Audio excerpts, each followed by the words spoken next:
बात बिहार में बाढ़ के हालात में कुछ सुधार तो दिखाई दे रहा है, लेकिन बाढ़ पीड़ितों की मुसीबत जो है वो कम होने का नाम नहीं ले रही। बाढ़ ने जिन जिन इलाकों को अपनी चपेट में लिया है वहां बहुत नुकसान कर दिया है। बिहार के कई इलाके अभी भी पानी में डूबे हुए हैं। बाढ़ पीड़ित अभी भी अपने हाल ही पर हैं, सरकार नदारत है।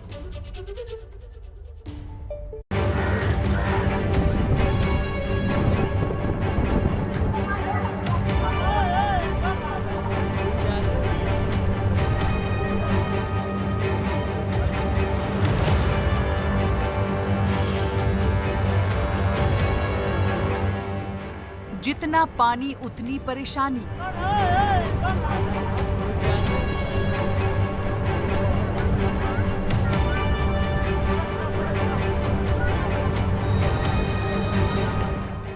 बिहार में तो लगता है कई इलाकों के लिए इन परेशानियों का कोई अंत ही नहीं है।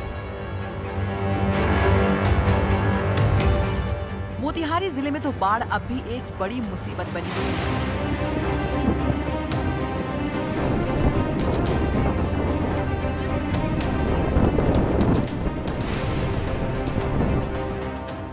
बंजरिया प्रखंड में सिकरहना नदी में इस कदर पानी आया कि पूरा इलाका जलमग्न हो गया।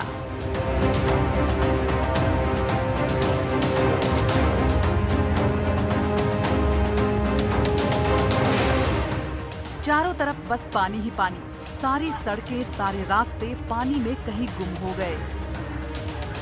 क्या बिहार की नियति में बाढ़ है? ये सवाल इसलिए क्योंकि बाढ़ हर साल आती है और हर साल इसी तरीके का दुख दर्द बाढ़ प्रभावित क्षेत्रों के लोग झेलते हैं। मैं बंजरिया प्रखंड में इस वक्त मौजूद हूँ, मोतिहारी जिले का, और सामने देखिए एक नाव आपको चलती हुई दिखाई दे रही होंगी।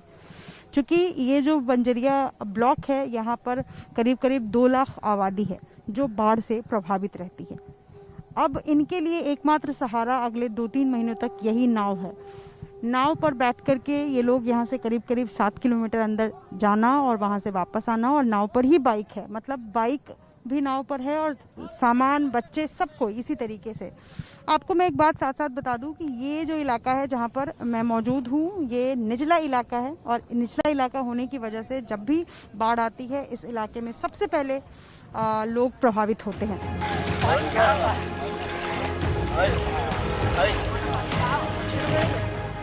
कुछ लोगों को नाव नसीब हुई, लेकिन पानी से घिरे कई गांव से निकलने का कोई और छोर नहीं नजर आया, तो लोग जान जोखिम में डालकर खुद ही जुगत करने लगे।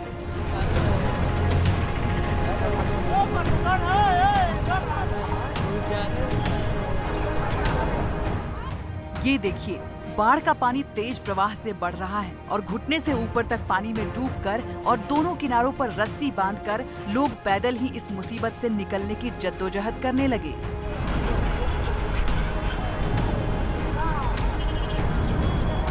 अभी स्थिति ये है कि इस तरीके का नाव है, इस नाव पर, ये नाव जब तक भरेगा नहीं तब तक नाविक इनको लेकर जाएगा नहीं। इनको घंटे, 2 घंटे, 3 घंटे इसी तरीके से इंतजार करना पड़ता है, और यही नाव सहारा है। पानी जो आता है वो पानी रुक जाता है। यहाँ जल जमाव भी बड़ी समस्या है, बाढ़ के साथ जल जमाव भी है, और ये लंबे समय तक होता है, जिसके कारण से जो खेती है वो भी प्रभावित हो जाता है। और तस्वीर जो है वो इस तरफ का दिखा दूं, चूंकि 13 पंचायत का ये ब्लॉक है, बंजरिया ब्लॉक, और इसी तरीके से करीब करीब 10 पंचायत ऐसे हैं जो पानी में पूरी तरह डूबे हुए हैं, और चारों तरफ अगर आप देखेंगे तो ऐसे जलमग्न, ऐसा लग रहा है जैसे बिल्कुल विनाश लीला चल रहा हो। और ये स्थिति हर साल, जैसा कि गांव वाले बता रहे हैं कि हर साल ऐसी ही स्थिति होती है।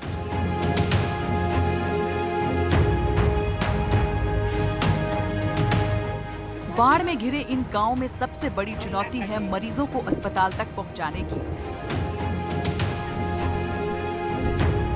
गोपालगंज इलाके की ये तस्वीर देखिए।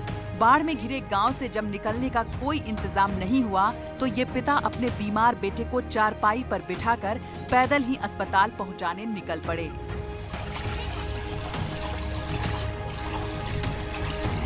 तबीयत खराब है लड़का, कोई से हम लोग पैदल लेकर जा रहे हैं पानी में। यहाँ कोई व्यवस्था नहीं है? कुछ भी नहीं है। अच्छा, सब नेता होता खा देता है पैसा। कहाँ लेके जाएंगे इन लोगों को? हम लोग लेकर जाएंगे बांध पर। अच्छा, नवादा। तो कैसे, कितना दूर के सफर करना पड़ता? कम से कम 4 किलोमीटर है। मजबूरी की ऐसी तस्वीर मोतिहारी में भी दिखी। सड़क किनारे एक बीमार महिला खाट पर पड़ी दिखी। गांव से अस्पताल तक के रास्ते में बाढ़ का पानी भरा है, लेकिन नाव वाले ने पार कराने के लिए 1000 रुपए वसूल लिए। तस्वीर में आपको दिखा रही हूँ, मोहम्मदपुर गांव से ये महिला पहुंची है खाट से नाव के सहारे, यानी नाव पर खाट लादा गया और खाट पर ये महिला थी और उसके बाद इनको पानी से करीब 3-4 किलोमीटर अंदर से नाव यहाँ पहुंची, फिर इनका इलाज हुआ। क्या नाम है आपका? शाहजहान खातून। ये जो मरीज है ये आपकी कोई दिन बा। ये बताइए, बाढ़ के समय में मुश्किल हुई, दिक्कत हुई? हाँ, बहुत दिक्कत, बहुत परेशानी, उलझन से कालू से मने अथी घिरी काटत आज लेकर हम आए हैं। बहुत मजबूरी में कि कोई नाव वाला नहीं सका रहा है ले आने के लिए, तो ये खाट पर लाद के हम लोग ले आए हैं।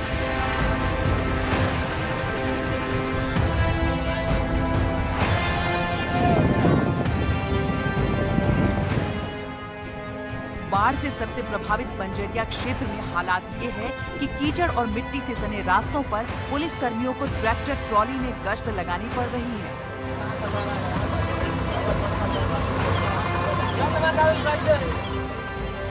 ये हाल इसलिए हुए क्योंकि मोतिहारी जिले के बंजरिया प्रखंड की कुल 13 में से 10 से ज्यादा पंचायतें बाढ़ में घिरी हुई हैं।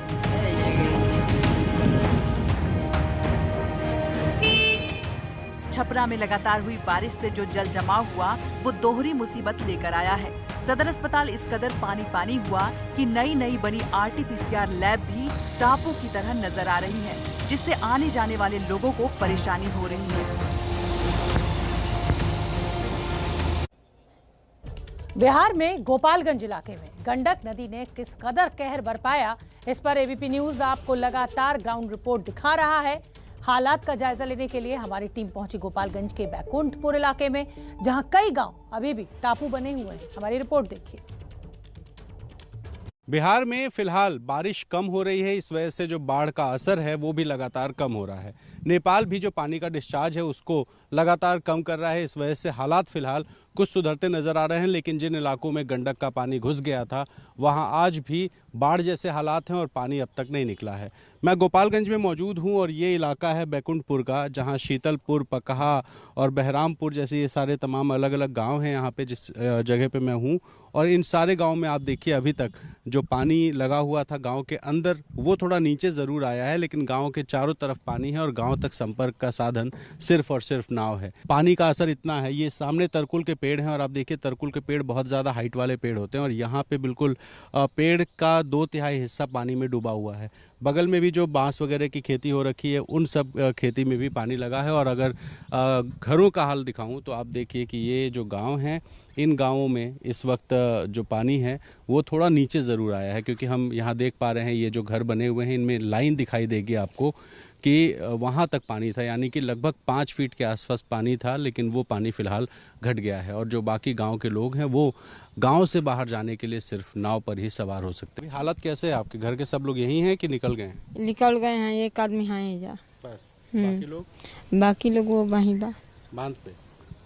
ये बताइए कितने हर साल यहाँ पे दिक्कत होती है? हर साल बाढ़? हर साल, हाँ, हर साल दिक्कत हुआ है, हर साल बाढ़ आते हैं। देखते हैं इतना पानी तो है पर है। कितना पानी था यहाँ पे? यहाँ इतना पानी था, छाती भर। अच्छा, तो अभी जानवर को वहाँ कैसे खिलाते पिलाते? चराते हैं, क्या करे सर। हाँ, ऐसे भी रहते हैं। हाँ, कितना नुकसान हुआ भूसे वगैरह से? भूसा तो इसमें सर 8 क्विंटल था। 8 क्विंटल पूरा खराब हो गया सर। घर गिर गए हैं, सब खेती दहिए गई, खाए के दिक्कत हो गई। घर में खाने को नहीं ना, सब चूल्हा चकेती हो गई, बनाए के दिक्कत हो गई। ये लोग कच्चा घर बना के गांव में रहते हैं क्योंकि इतने पैसे नहीं है। पिछले साल बाढ़ आई, गिर गया, फिर कुछ पैसे खर्च किए, फिर एक घर बनाया, उसके बाद फिर अभी थोड़ी सी बाढ़ आई और इस थोड़ी सी बाढ़ में ही घर गिर गया।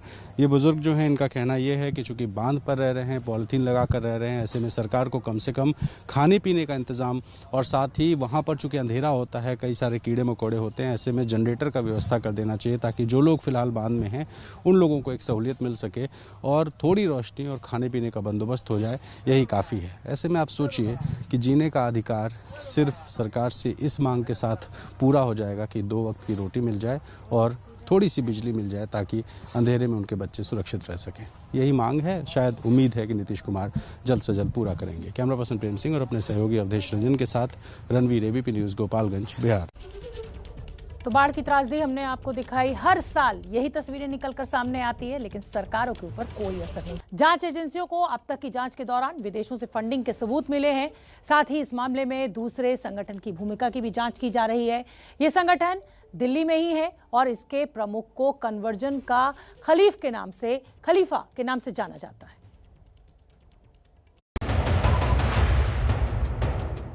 यूपी एटीएस ने सोमवार को 2 लोगों को गिरफ्तार कर दावा किया था कि गरीब और मूक बधिर लोगों का धर्म परिवर्तन कराने वाला रैकेट सक्रिय है। इस मामले में गिरफ्तार लोगों से पूछताछ के दौरान अहम खुलासे हो रहे हैं। जांच एजेंसियों को पता चला है कि साजिश में केंद्र सरकार के बाल महिला कल्याण मंत्रालय का एक अधिकारी भी शामिल है। जांच से जुड़े एक आला अधिकारी ने बताया कि अब इस अधिकारी से भी पूछताछ की तैयारी की जा रही है कि अधिकारी पैसों के बदले आरोपियों की मदद करता था या वो भी इस साजिश का एक हिस्सा था। सूत्रों का कहना है कि ये अधिकारी भी उमर गौतम की तरह पहले हिंदू था, जो बाद में धर्म परिवर्तन करके मुसलमान बन गया था। सूत्रों ने बताया कि इस मामले में जांच एजेंसियों को कुछ अहम सबूत हाथ लगे हैं, जो साफ तौर पर विदेशी फंडिंग की ओर इशारा करते हैं। ऐसा ही एक अहम सबूत जो बताता है कि गिरफ्तार उमर गौतम के संगठन को कतर से चंदा मिला। सूत्रों के मुताबिक जांच एजेंसियों के पास ऐसे अनेकों दस्तावेज हैं जिनमें देश और विदेश से आए डोनेशनों की अलग अलग जानकारियां हैं। अब जांच एजेंसियां ये जानना चाहती हैं कि इसमें कितना डोनेशन संदेहास्पद है, यानी पाकिस्तानी खुफिया एजेंसी ISI के इशारे पर भेजा गया है। जांच एजेंसियां इस मामले में जल्द ही इस राज का पर्दाफाश करने के लिए आयकर विभाग और प्रवर्तन निदेशालय की मदद लेने जा रही हैं। जांच से जुड़े एक आला अधिकारी ने बताया कि इस मामले में अब दूसरे संगठन की भूमिका भी खुलकर सामने आ गई है। लिहाजा उस संगठन के प्रमुख की तलाश में लगातार छापेमारी की जा रही है। इस संगठन के प्रमुख को कन्वर्जन का खलीफा कहा जाता है और इसका मुख्यालय भी इस मामले में गिरफ्तार उमर गौतम के कार्यालय के पास दिल्ली में ही है। उत्तर प्रदेश में धर्मांतरण रैकेट के खुलासे पर मुख्यमंत्री योगी आदित्यनाथ सख्त हैं। उन्होंने NSA के तहत कार्रवाई के आदेश दिए हैं। आरोपियों की संपत्ति भी अब जब्त की जाएगी। और इसी बीच खुलासा ये हुआ है कि पिछले दिनों गाजियाबाद पुलिस ने डॉक्टर सलीमुद्दीन नाम के एक शख्स को गिरफ्तार किया था। इस डॉक्टर के ऊपर भी धर्म परिवर्तन का आरोप लगा था। पुलिस कड़ियों को जोड़ने की कोशिश में लगी हुई है। सलीमुद्दीन को जमानत मिल चुकी है। हालांकि ABP न्यूज की टीम जब सलीमुद्दीन के पते पर पहुंची तो किसी ने बात नहीं की और सलीमुद्दीन भी वहां नहीं मिला। इस वक्त हम गाजियाबाद के विजयनगर में मौजूद हैं, डॉक्टर सलीमुद्दीन के क्लिनिक के बाहर।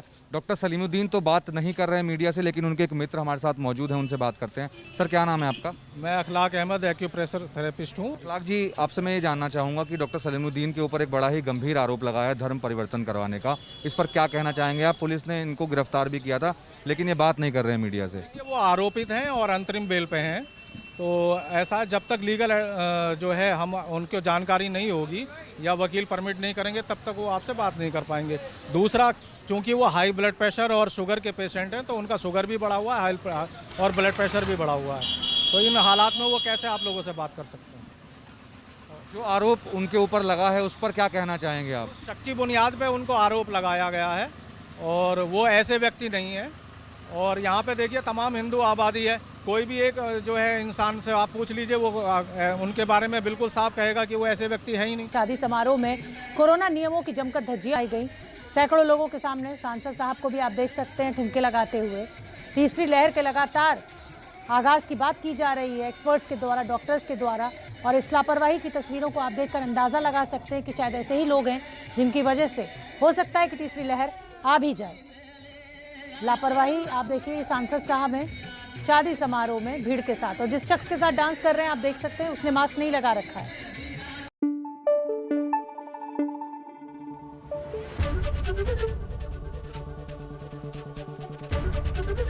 ABP न्यूज आपको रखे आगे।